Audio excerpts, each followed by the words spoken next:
Should Tom Brady's Bucs still be favored to win the Super Bowl? Absolutely. And even to connect a report like this of Tom Brady having a moment like that, you know, it only furthers the legend of Tom Brady, a guy that's still super motivated, super in tune to wanting to be the best that he can be and wanting his teammates to be the best that he can be. I mean, make no mistake about it. When you think about how Tom Brady came in and impacted this Tampa Bay team, the culture of it, it's amazing. It's absolutely mind-boggling to think that someone could have that type of impact. But when you hear these types of reports, it only confirms what you were thinking, that someone like Tom Brady brings that chip on his shoulder. He brings that energy, that intensity, that passion. You know, he's not complacent. He's not content. He's not comfortable. You know, most successful people, I read a ton of books about successful people in life that have done well and have done really well in business. And there's always this one element that's connected to them not getting complacent, having an intensity and a passion that is very hard to match, the work ethic of it all. And it makes all the sense in the world to know that when you look at Tom Brady, that's what he's bringing to the table. And they have the type of talent. They're returning all of their starters from last season. There's no reason to believe that they shouldn't be the favorite to go into this year. The NFC is for the taking. And the AFC, in my opinion, if you can make it out of the NFC, you probably have a great chance of winning in the AFC, even with knowing that Pat Mahomes and those Kansas City Chiefs are out there on that side. I'm with LaVar 100%. I mean, they're definitely the favorites in the NFC. And I love what Tom Brady did with the kicking the ball and you know, snapping at his teammates and slamming his helmet. When you're on that football team and you see a 44-year-old guy who's won 7 Super Bowls, still with that type of passion, that type of drive, he's acting like a guy who's never won a ring and who's criticized on shows like this daily because he's never won. When you see that type of motivation, how in the world can you relax? How in the world can you rest on your laurels when you see this guy who's so accomplished, already known as the greatest player to ever play the game or the greatest quarterback? You can't relax. And so that puts everybody on edge and keeps everybody knowing, look, we got to go ahead and repeat. We always talk about getting complacent after winning a Super Bowl. Tom Brady is not going to let that happen to his team. And beyond that, you know, look, obviously he's got everybody's respect on the coaching staff, in the locker room, in the organization. But beyond that, what also enables Brady to do things like this and for it to be positively received is the fact that he's coachable. All right, he'll take criticism himself. We saw last year, everybody was talking about, wow, is Tom Brady, you know, he and Bruce Arians. I mean, Bruce Arians had the audacity to be critical of Tom Brady on a few of his passes. Brady didn't care. Brady was fine with it. Their relationship seems to be great. He's coachable. And when other players see that, when you go off like Brady did yesterday, they understand, look, he's not just the guy on the ivory tower yelling at us. He'll take it himself. And then beyond that, he's self-deprecating too. Like, we all saw the video on his Instagram with Chad Ochocinco a few days ago, and he poked fun at himself. He's trying to improve his Madden ranking in his sprints and 40 time and all that. So he has fun. All of those are the things that make teammates like you. And so when you do have an episode like this, they respond to it the right way. So I think it was great. And I think that's what they needed if they were having a bad practice. But, yeah, LaVar said it. All 22 starters back. They're going to be more confident, have more swag, but yet still be on edge, as I just talked about. They know they can beat everybody in the NFL. I think they're coming out with something to prove. I love that they had everything, right? They got the great receiving core, the great quarterback, the great defense.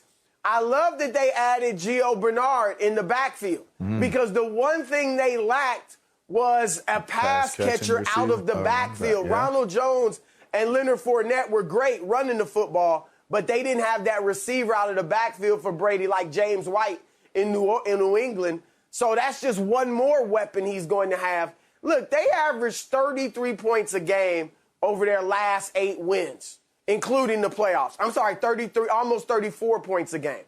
They are going to roll offensively, and so, yeah, they got to be the favorite. Yeah, I like really what you said about leadership, Broussard, and Tom Brady, because yesterday I got crushed on this show by a certain someone named Chris Broussard for going after someone in the NBA for not being a leader. Oh. And what LaVar said about the leadership from Tom Brady really in Tampa is just phenomenal. The guy is at 44, still leading by example. And I want to remind everybody, last year, Tampa was 7-5 at one point, okay? They lost to the Chiefs. It was a national TV game.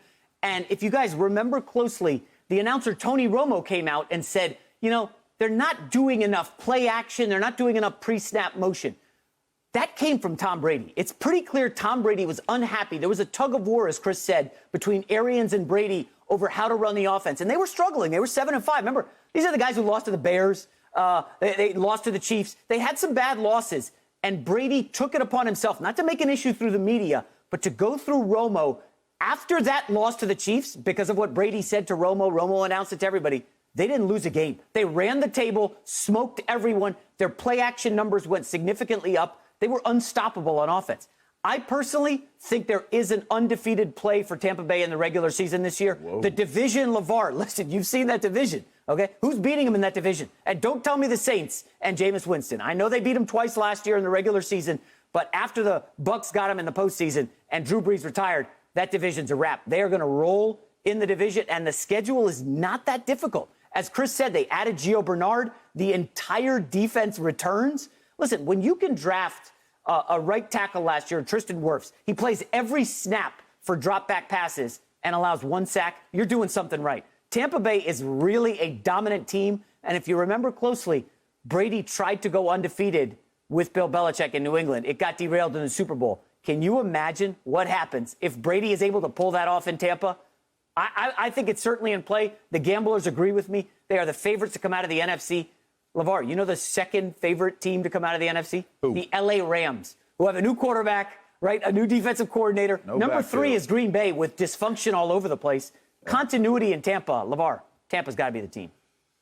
I think Green Bay is going to be an interesting one. I think you got to pay attention to Green Bay. I like the Rams being a pick, even though they don't have a solidified backfield now, losing both 1-2 free agency, 1-2 injury. They have a couple question marks along the front of their offensive line as well. But, you know, one thing, it takes me back to a story. You know, I played against Tom Brady in college. And, in fact, Tom Brady was in my draft. I wasn't in his until now. Now, today, I was in Tom Brady's draft. But back then, Tom Brady was in my draft.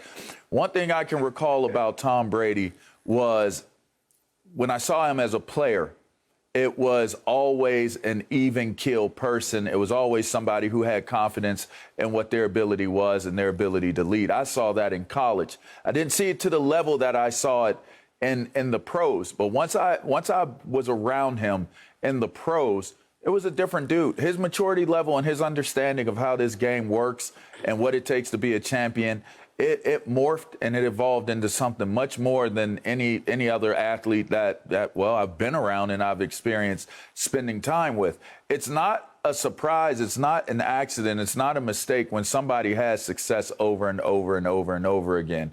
So when you look at where Tom Brady is, you heard the comments not too long ago where he said, how do you keep this bleep over bringing me in?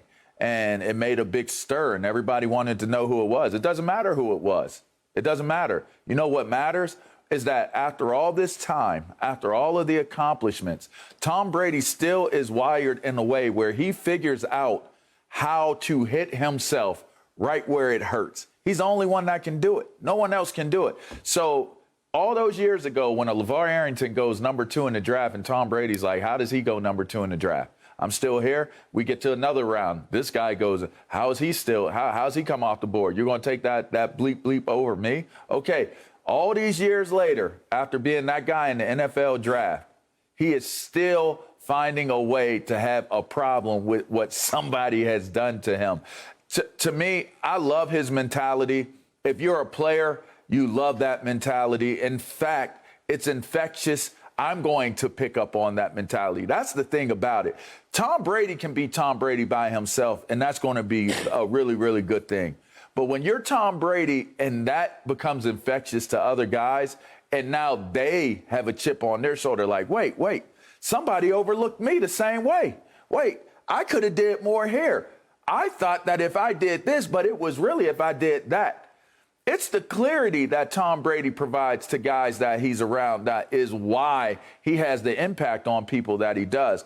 I love guys like that. I love coaches like that. One thing about going into the weight room, I love weight coaches that are like that. I don't want to see a weight coach that weighs 500 pounds telling me to do the right form and how to run and how to lift. I don't want to see it. Don't get in my ear with that. You do to draw up what you draw up. Let me go. Give me another guy. All right. When you see a guy that goes through it with you, he'll do the lifts with you, he'll do the weight with you, can be actually stronger than what you are, you respect it differently. Tom Brady's leadership hits differently, and that's why him throwing his helmet down isn't a tantrum. Him kicking the ball isn't him being disrespectful or being a diva. He's setting a tone like we're going to be some bad MFers, and we're going to be bad MFers together, not me being a bad MFer by myself. I think it's dope, and they definitely have the right mindset going into this season to repeat. Thank you for watching. You can subscribe here to get the latest from the show, and be sure to check out more of the best clips from Undisputed, or go watch a few other segments from our other shows on FS1.